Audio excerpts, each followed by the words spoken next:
Welcome to Primary Defensive Solutions. My name is Anthony, and today we're going to be talking about another AR-15 setup. This rifle right here is my general purpose rifle. It is built off of a BCM 14.5 inch 5.56 rifle. Let's quickly go over the setups. From tip to butt, I have a Sons of Liberty Gunworks Nox, timed for right-hand shooter, pin and welded. This is a good flash hider and compensator that also mounts my dead air suppressor. Right behind that, I have a Modlite PLH V2 with an 18650 battery, generates a ridiculous amount of lumens and a lot of candela. This thing is bright. Oh yeah.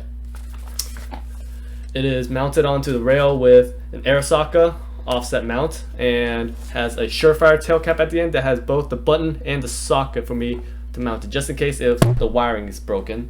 I still have access to my light. The pressure pad is a Modlite mod button, really compact, takes up very little rail space. I personally like it a lot. These are all mounted on the BCM 13-inch MCMR handguard. Really nice, really lightweight. Right underneath the handguard, I have a piece of Picatinny rail for me to mount a bipod if I ever need to. I don't have one on it right now because it's heavy. This little puppy weighs about 10 pounds right now. No ammo. Alright. Right behind the Picatinny rail, I also have the BCM short angle grip positioned directly where I need it to be for me to quickly access my pressure pad. The barrel is a 14.5 inch 5.56 barrel, 4150 CMV, chrome line, cold hammer forge. This little puppy will last longer than me, my kids, and my grandkids. Upper and lower receiver group is BCM. Lower parts kits is also BCM. The charging handle is a Radiant Raptor SD. Probably my favorite charging handle because it helps vents the gas sideways when I have it suppressed so it doesn't shoot a bunch of stuff right into my face. Threat!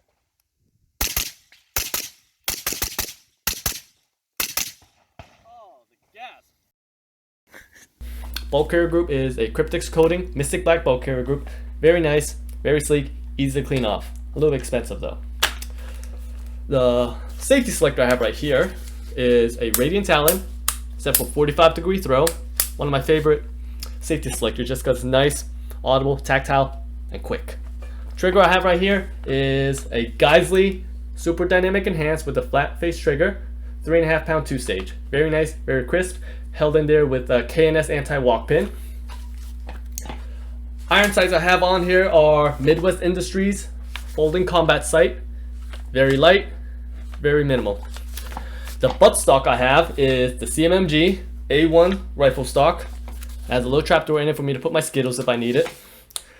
The buffer spring is JP Enterprise Enhanced Rifle Spring with just a regular rifle length, well, not rifle length, but like a rifle weight buffer. Pistol grip is also BCM, so when I hold it, it just angled in the right position for me to be very ergonomic, very easy for me to access all my controls. Sling is going to be Blue Force gear. I have these slings on a lot of my firearms, and the sling is held onto the back with a Vikings Tactics buttstock sling adapter. Pretty decent build. Now, the optics, real quick, Aimpoint T2, held in there by Arisaka offset mount, along with a Primary Arms GLX, 1:6 ACSS Griffin M6 reticle. First focal plane with a mil-dot reticle, pretty decent. 1:6 power, and I also got a low vortex bubble level on it, so it tells me if I'm leveled or not when I'm on an uneven terrain. On the other side, I also have a Norgan Ambi mag catch. I really like this one. It's nice, low profile, doesn't sag on anything, and easily actuates my mag release. This entire rifle build right now is kind of pricey. It is currently $4,100 out my pocket, and is it worth the money? That's up to the user. I personally really enjoy this thing. It's just really smooth. It's been really reliable and accurate. This being a general purpose rifle, it is meant to do a little bit of everything while not being the best at one thing. And for me, that's fine. If things ever went downhill in the world and I need to grab a rifle, this will probably be the first thing I grab. 14.5-inch mid-length, it's very smooth, very accurate. I have this thing zeroed for IMI 77 grain OTM, and with that ammunition, this rifle combination, using this optic, I can get those rounds within less than a 1-inch grip at 100 yards. Main reason why I had this thing pit and welded was because I really like the BCM 14.5-inch. They don't make a 13.7-inch, but I'm okay with 14.5-inch for now. With the current laws regarding firearms, a rifle requires a minimum length of a 16-inch barrel and overall length of 26-inch to be considered a rifle. Anything less than that, then you have to have a tax stamp for it to be a short-barreled rifle. I didn't want to do all that special paperwork and all that. Pros and cons of it: short barrel rifle, nice, short, compact, still really reliable, still very effective. But if you ever need to cross state lines legally, you need to ask permission for the ATF, and that's just a hassle. With a pin and welded muzzle device, this is still considered a rifle. Not too big, and I can bring this to other states for like training classes or whatnot without filing special paperwork. This optics combination in particular, I really enjoy. Having a 1:6 LPVO allows me to use the rifle either up close or push it to distance up to 600 yards if I want to. Later down the line, we could talk about the optic a little bit more with an in-depth review. For now, I really like it. It is heavy. It's about 23 ounces, which granted, it's not the heaviest scope in the world, but it's not the lightest thing either. The throw lever is pretty decent. Can easily transition to 1:6 power if I want to. The reticle is their ACSS Griffin M6 reticle, which I'll throw a picture up there for you guys to see. At 1 power magnification, you got your long stadia lines, and it has a small little horseshoe right there for you to do CQB. Now, is this the fastest CQB out there compared to like an EOTech? Not really, but I can still switch over to 6 power, and then I have my mill reticle, a little Christmas tree there for me to do my holdovers, calculate range, all sorts of fun stuff. So it gives me options to dominate extended ranges and shorter ranges if I need to. The offset sight,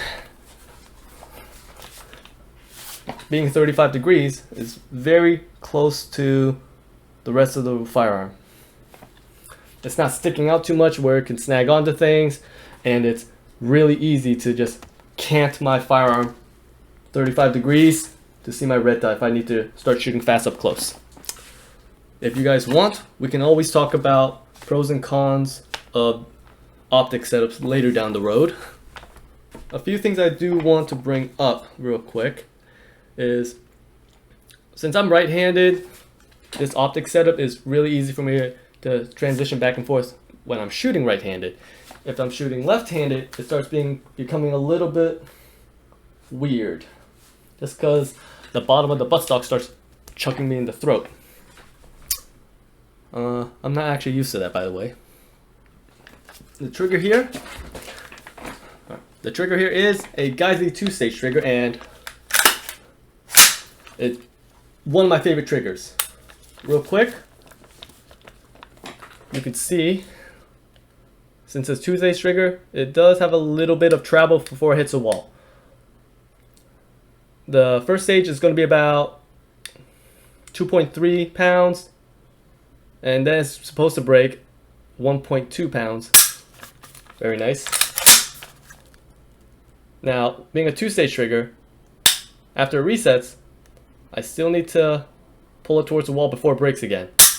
Might not be the fastest thing in the world compared to like my SSP right here. So this is my SBR, and it has a Geissele SSP in it. Difference right here is there's the wall, breaks at 3.5 pounds. There's a reset, breaks right there. Pros and cons of different trigger systems. pros and cons between single stage and first stage. For something like this, I'm okay with a 2-stage trigger because I can still shoot relatively fast with it, but if I want to make more precise shots, I can stage my trigger right at the wall, and when I'm ready to actually let the shot go off, bang, real easy, real smooth.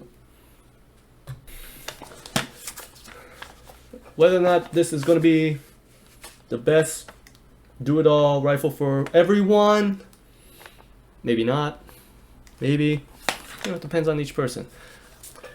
If someone were to ask me if they should do a pin and welded, my honest answer would probably be no, because it's a hassle if you get something pin and welded, realize that's not the muzzle device you want, and then you want to take it out.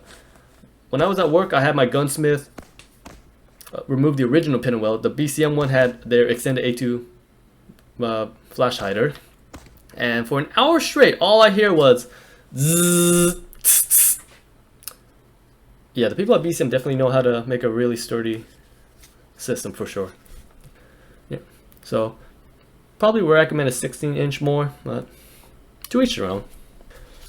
When it comes to stock setup, fixed versus adjustable, that's all personal preference. I just chose a fixed stock because I'm a stickler for those old M16 stocks, and for me it works. Something to consider: for a collapsible stock, you can always make it longer. For a fixed stock, you can't make it shorter, so do with that what you may. Now, as for reliability and everything so far, I've shot over 1,200 rounds through the system, and I've only had one malfunction, and the primer popped out. That was an issue with the cartridge, not the firearm. Ejection wise, it depends what I'm shooting through it. If I'm shooting full power 5.56 like green tip and stuff like that, first magazine it'll start ejecting somewhere around 4 to 3 o'clock, but once I start shooting more rounds through it non-stop, then it'll start walking that ejection pattern forward. Is it the end of the world? No, because in the end, if I need to, I can still run steel case ammo. Steel case will eject 4 o'clock all day, every day. It's the best ammo out there? No, but if I need to grab this rifle and go fight and I don't know what I'm going to be using, I'd rather have it run than not run. Albeit, when I have my suppressor on it, it still gets a little bit gassy, but it's not as bad as some other systems I've shot suppressed. The light, even though it performs very well, I don't know if using 18650 battery is going to be worth it for everyone, just because you can only use that battery and you got to recharge them. So to each their own. Out of the 1,200 rounds that we shot through this thing, we shot anywhere from like Tula, steel case, M855, a bunch of different IMI, some Frontier ammo, some PMC ammo, some MagTech ammo, Norma ammo, some Hornady, bunch of different stuff, and this ran everything almost flawlessly, you know, pop primer, whatever. So is this the best general purpose / do-it-all rifle? For me it is. Hope y'all enjoyed this video, and hope it made y'all think about how you can set up your rifle to do a little bit of everything as well. If you like what you see here, like, comment, and subscribe. It really helps us out with the YouTube algorithm. If you want to follow us for more behind the scene content, you can also follow us on Instagram at Primary Defensive Solutions. This is Anthony signing off.